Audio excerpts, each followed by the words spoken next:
Audi travaille activement à l'électrification de sa gamme. En 2025, la marque allemande va lancer pas moins de 20 modèles entièrement électriques. Pour le moment, la démocratisation de cette technologie va passer par le Q4 e-tron dans la catégorie des compacts. On connaissait la version SUV l'année dernière. Maintenant, place à la version Sportback, une version coupée un peu plus sexy qu'on découvre ici à Bergen en Norvège. Malheureusement, pas sous le soleil. Dans sa version 50 Quattro, la plus puissante, elle fait 299 chevaux.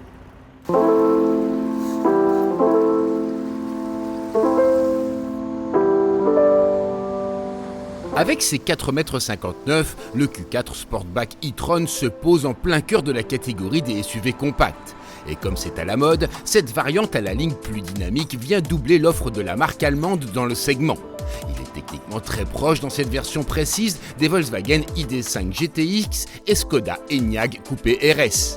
Des cousins qui incarnent déjà une concurrence en interne, mais on peut également penser au Kia EV6 et Ford Mustang Mach-E. Pour faire la différence, l'Allemagne peut compter sur un design proche du concept car annoncé à Genève en 2019 et surtout un contenu technologique de pointe.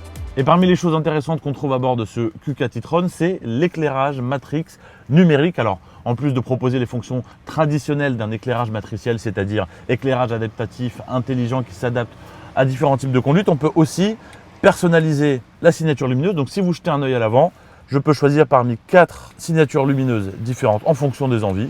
Ça ne sert pas à grand chose, mais c'est un niveau de personnalisation en plus. On trouve également à bord de ce Q4 e-tron une version améliorée de sa navigation GPS avec une réalité augmentée qu'on retrouve non pas dans les écrans comme la plupart des concurrents, mais directement dans l'affichage tête haute, dans le pare-brise. C'est en plein dans l'axe de vision du conducteur, c'est plutôt grand et assez lumineux et ça marche plutôt bien à l'usage. Et puis en dehors de toutes ces technologies embarquées, il y a aussi l'ambiance qui règne à bord de ce Q4 e-tron Sportback qui se veut vraiment moderne. Alors ça passe par le dessin de la planche de bord un peu façon vaisseau spatial. On a ce volant à double méplat, le dessin des aérateurs, l'écran qui est tourné vers le conducteur. Mais cette ambiance technologique ne doit pas cacher aussi le fait que ce Q4 e-tron Sportback, malgré sa version coupée, reste plutôt pratique. L'Allemand profite en effet pleinement de sa plateforme MEB, dédiée aux véhicules 100% électriques du groupe pour proposer un agencement optimal même dans cette version Sportback. De quoi allier dynamisme et aspect pratique. Parce qu'à l'arrière, même dans cette version coupée, on a plutôt de la place. Alors le siège, il est réglé pour moi. Et moi, je suis plutôt grand, mais il me reste quand même un petit peu d'espace pour être confortablement installé. Il n'y a que la chute de toit qui vient un petit peu taper dans la tête des grands passagers. Mais plus globalement, on a quand même de l'espace. Et puis surtout, il y a ce plancher plat qui permet de ne pas être gêné par le tunnel de transmission. Et c'est pas fini. Et même côté coffre, cette version Sportback n'a pas tout sacrifié sur l'autel du design. Ici, on a plus d'espace que dans la version SUV, pas beaucoup plus, mais c'est toujours ça de prix. Et puis, sous le plancher, on a beaucoup d'espace pour ranger les câbles notamment.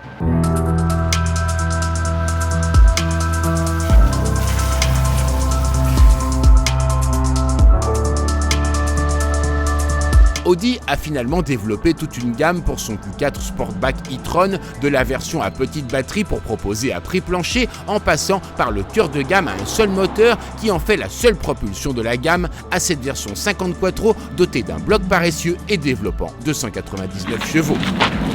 Désormais, avec les véhicules électriques, on connaît un petit peu la chanson. C'est toujours une vraie douceur de fonctionnement et un silence très agréable. Et pour ce Q4 e-tron Sportback, on pouvait s'attendre à une certaine fermeté au vu de l'aspect un peu sportif du modèle.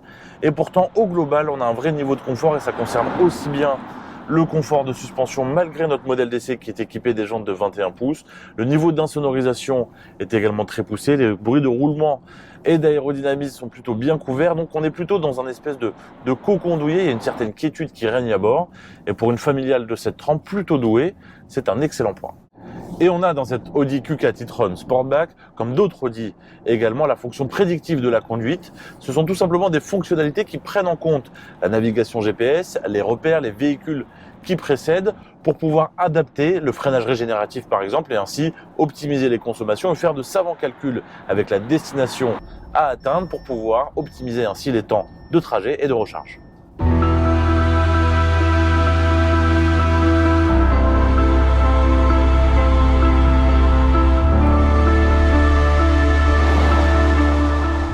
Audi a désormais développé toute une gamme pour son Q4 e-tron. Il y a plusieurs versions qui existent au catalogue. Nous, on a décidé d'essayer la plus puissante avec les 4 roues motrices. Alors c'est pas une vraie transmission quattro dans le sens où il n'y a pas d'arbre de transmission, ce sont deux moteurs électriques, un à l'avant, un à l'arrière, et le tout cumulé développe 299 chevaux. Alors toute cette puissance, on l'a sous certaines conditions, il faut que la batterie soit suffisamment chargée, quasiment pleine pour être honnête, et puis un certain niveau de température. Et justement en termes de performance, alors les 299 chevaux seront largement suffisants pour une familiale de 730, mais quand on pense à ce que peut proposer un Tesla Model Y ou même un Volvo C40 qui fait 408 chevaux, eh bien on reste un petit peu sur sa fin en termes de performance sur ce Q4 e-tron Sportback, même si les accélérations dans la réalité sont nettement suffisantes. Audi annonce une autonomie WLTP de presque 500 km au mieux pour son modèle. Notre Q4 Sportback e-tron est doté d'une batterie de 77 kWh utile. Dans les faits, lors de notre parcours partant plutôt frais et uniquement sur route, la consommation s'est établie aux alentours de 21 kWh au 100 km, ce qui donne une autonomie théorique d'environ 400 km. Voilà qui reste une bonne valeur. Dommage seulement que les temps de recharge soient plus longs qu'avec une Tesla, la puissance de charge maxi étant limitée à 125 kW, soit 2 fois moins que l'américaine. Le châssis est très bien suspendu, la direction est plutôt réactive comme le train avant, pas suffisamment de feedback dans le ressenti de la direction sur ce terrain qui est pour le coup un petit peu gramouillé ici, mais de toute façon cette voiture n'est pas amenée à être conduite de manière très sportive, elle pourra simplement faire plaisir à ceux qui ont un peu envie de dynamisme au volant. Et au final, ce qu'on retient de cette Audi Q4 e-tron Sportback, c'est que c'est la seule Audi 100% électrique qu'on peut aujourd'hui envisager comme l'unique véhicule du foyer. Elle est suffisamment polyvalente et pratique à condition qu'on adapte son usage forcément au 100% électrique. Forcément, dans cette version 50 quattro très puissante et à 4 roues motrices, le tarif est très musclé. Mais si on est prêt à faire des concessions sur la puissance et l'autonomie, on peut opter pour la version d'entrée de gamme qui est affichée à 46 000 €. Et pour un SUV Audi 100% électrique, ça passerait presque pour une bonne affaire.